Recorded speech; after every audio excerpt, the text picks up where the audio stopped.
Y'all, it is February 8th, and while it's not hot, it is definitely not cold either. It's a little windy, and it's a little cloudy, partly cloudy, but when that sun comes out and you're working, it's just kind of warm. I started yesterday undoing a barbed wire fence, just pulling the clips off. So today I'm going to go in and cut it and start laying that wire out to be picked up. And then I've got another section of clips to take off and do the same thing. And like, I know, I'm probably going to get maybe scratched a time or two. It's okay. I do not like, when I'm working, I do not really like, I'd rather work in a long sleeve or a sweatshirt as opposed to something cutting across my forearm, my bicep area, I guess. And I use the term biceps loosely. So that's why when I walked out the front door this morning, I was like, yeah, I'm going to have to put a tank on to work today. I just don't want, I say restrictions like my shirts are tight or something, and trust me, some of them are. I don't know, that's just how, I can't work in gloves either. My husband's like, you need some gloves on. You're dealing with barbed wire. You need some gloves on. You're dealing with thorns and stickers. You need some gloves on. Protect your hands. I can't work in gloves. Just not a glove person. If it's cold weather, if it's snowing, probably not going to have gloves on. I just can't do it. So let me update y'all on a few things. No, this is not reseller related. But I did, for the first time in 2 months, go to the thrift store. I think I've been in a Goodwill since Christmas, but I have not been to what was my new favorite thrift store since probably Thanksgiving. But I went the other day, and y'all, just like with everything, they raised their prices. They raised them drastically. And I know everybody needs a profit, and everybody's looking for a profit, and this place does. They are a facility that their proceeds go back to an in-house treatment, is what I understand.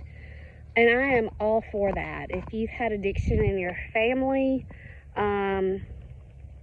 you know that it can destroy all of you. So I'm all for, helping a treatment facility to stay open and profit and help people. But it's just also kind of my opinion. The amount of stuff that you've got coming in that is being donated to you, price it reasonably and it will move quickly. But when you start pricing things up at, $30 for a vase, unless it came from, I don't know, the Renaissance period, I just think it's going to sit there. So you have to look at it. The amount of inventory that you've got coming in, price it reasonably so it goes right back out. Or when you price it high, unfortunately, it may just sit there, and then you've got an overabundance of inventory. I'm sure there are some specialty items that could be priced up, but some of the things I saw, I was really disappointed. I did buy a few things, but in fact, no, I only bought two things. But I did pick up few things from Goodwill. I've been looking at some storage units. I've been looking at some online auctions. I've got some other projects going on here, so I am trying to buy my time and use it wisely and things like that. I am going to move into a new vendor mall next week. I've been shopping around, and some were tiny spaces for big money and taking 20%. I found a reasonable space that I think I can work with for a reasonable amount of money, and they only take a 10%. It is a 45-minute drive, but let's be honest, anything for me is a 45-minute drive.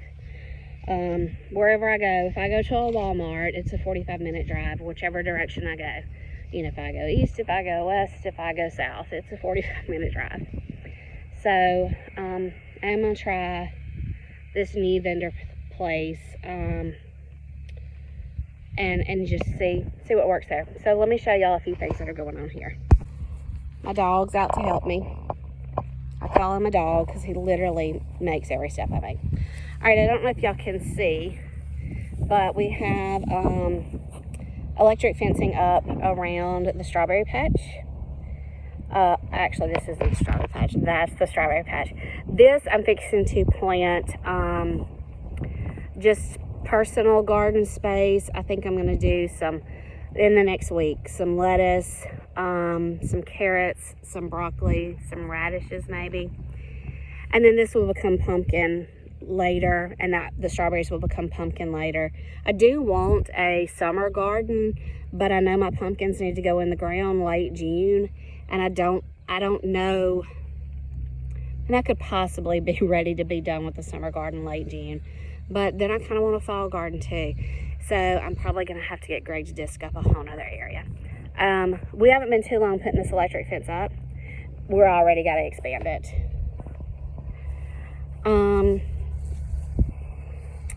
I've got some big ideas. I got some big dreams. I don't know that I'm quite ready to share it. Hopefully within the next month, I'll be ready to share this with y'all. But we do need to run the electric fence around each of these areas that have been disked up. So we've got 1, 2, 3, 4, 5, 6 disked up areas, and then a much larger spot. So that makes 7. So I got some plans, and y'all are always so good to support my dreams and my plans and help me meet my goals. I'm hoping that you'll do the same with this and just be patient with me while I work out all the kinks and all the business ends of things, the hoops you have to jump through.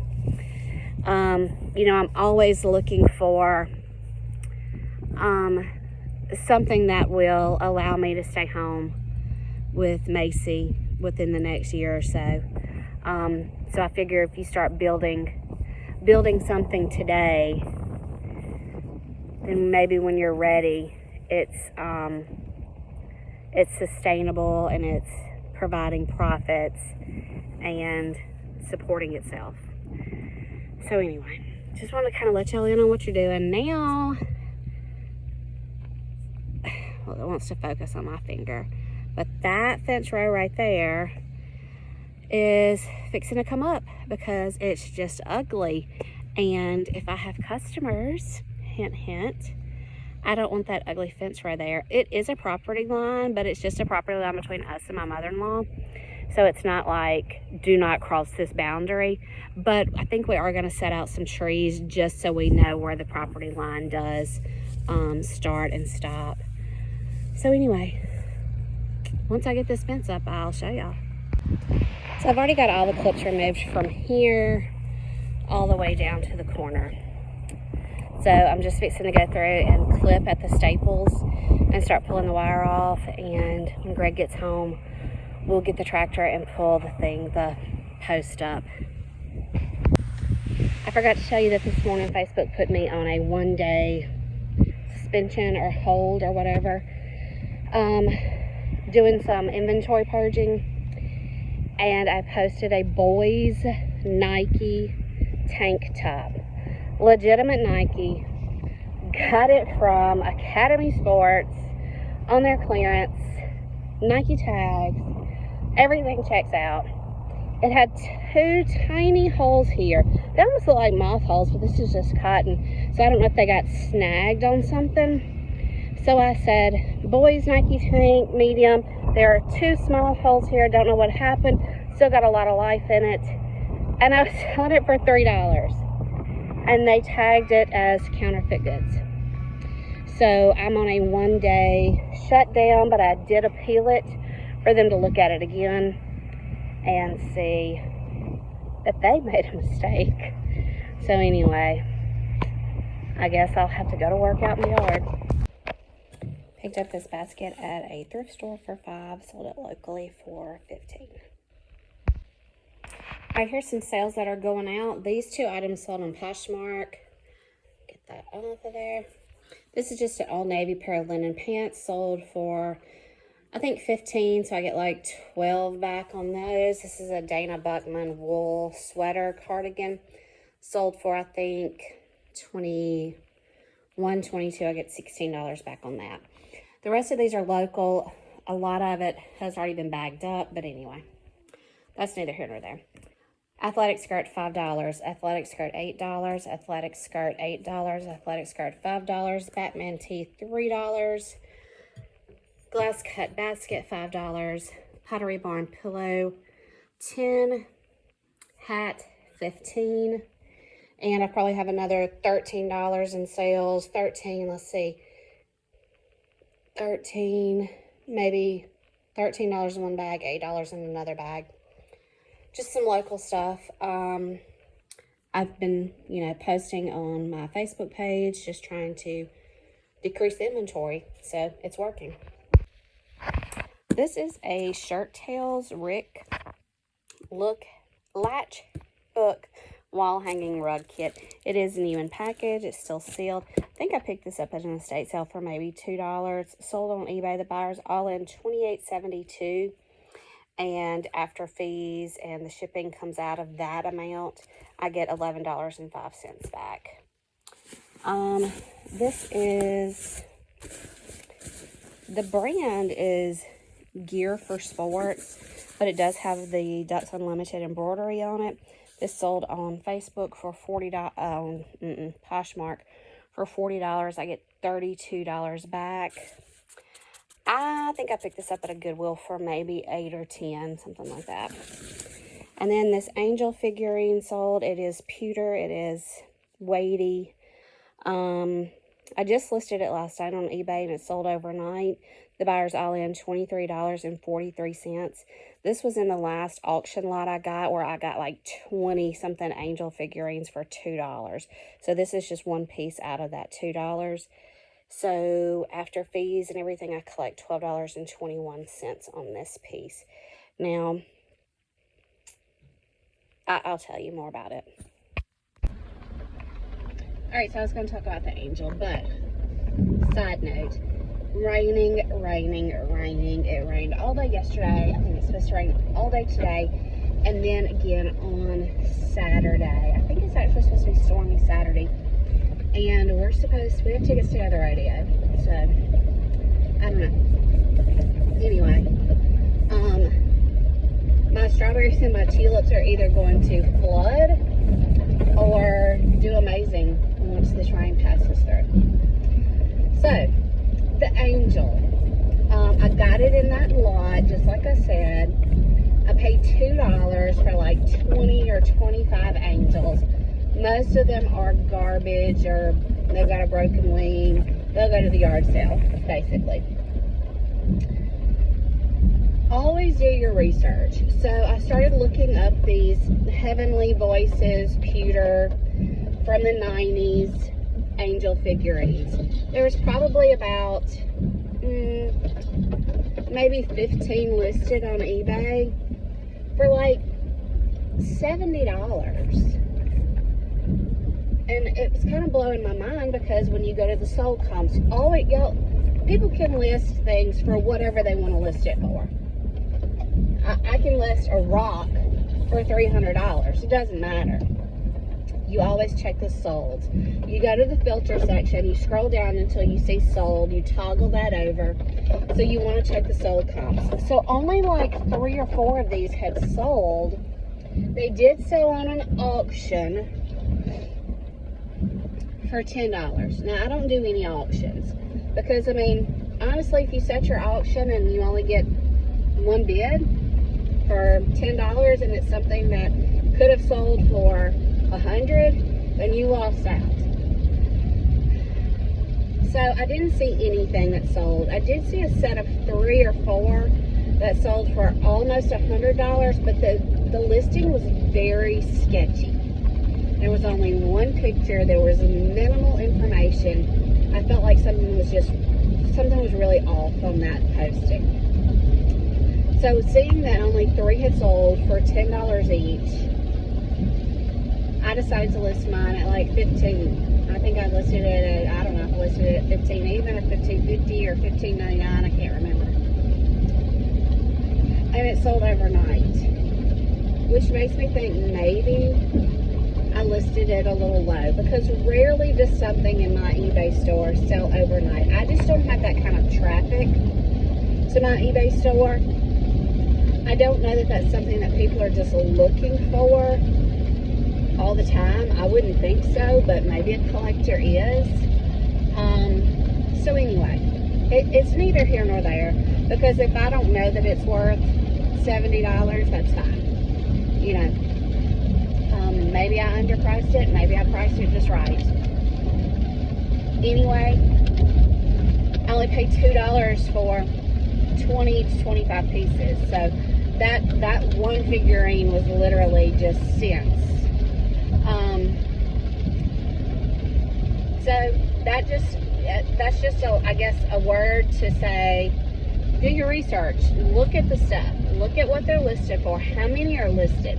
Are there 1,000 listed and only 3 sold? Then chances are it's going to take a long time to sell, because that's not a good sell-through rate. If there are 20 listed and 25 sold, it's probably gonna sell pretty quickly, because that is a good sell-through rate. That's over 100%. But like I said, I could only find like 14 of them listed, and they were just stupid prices. Some of them were kind of all over the place. Some of them were 20. Some of them were $12. You know, and then there were several that were up in the $70. And the only thing different is they may have been holding a different instrument. Like mine was holding a violin. So anyway, always go to the sold comps. See what they actually sell for, not what it's listed for. People are all the time, I hear it all the time at yard sales. Oh, this is on eBay for $90. Well, it may be. Has it sold on eBay for $90? That's the question. So anyway, that's that. I've been banned on Facebook in my own group. Not on my page, not on my personal page, but in my private group. I've been banned on Facebook. Over the weekend, it was just overnight. And then I got banned again on Sunday until tonight. Today's Wednesday. Until tonight at 5:30. Because I listed counterfeit Nike hoodies. It was a little boy's hoodie. There was nothing counterfeit about it. And the thing is, I was only selling it for $5. It's not like I was selling it for $105. I was selling it for $5 to purge some inventory. And both of the things I was banned on were both Nike. So I think Nike must be doing like a red flag right now and stuff. I don't know. They were both legitimate Nike. One I bought straight out of Academy Sports store on the clearance rack. But still, I got a ban on Facebook for selling counterfeit goods. Oh no, okay. I just remembered I left something at home.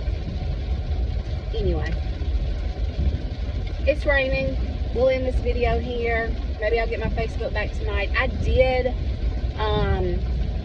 put in a notice to Facebook to review it, because it was just garbage. It's garbage. You know, I wasn't selling any fake purses or anything like that I got shipped over from China. This is literally just out of my inventory. That one legitimately was bought from a store, the other out of a yard sale. You know, no reason to fake it. So anyway, I'm rambling. I'm headed to work. It is raining. We'll end this video here, and hope y'all enjoyed it. This was mainly sales and a little bit of farming, I guess. So I'll keep you updated on things that are coming, and I've got an update on a vendor booth, so I'll share that with y'all next. Thanks for watching. Hit the subscribe button, tell your friends. See you next time.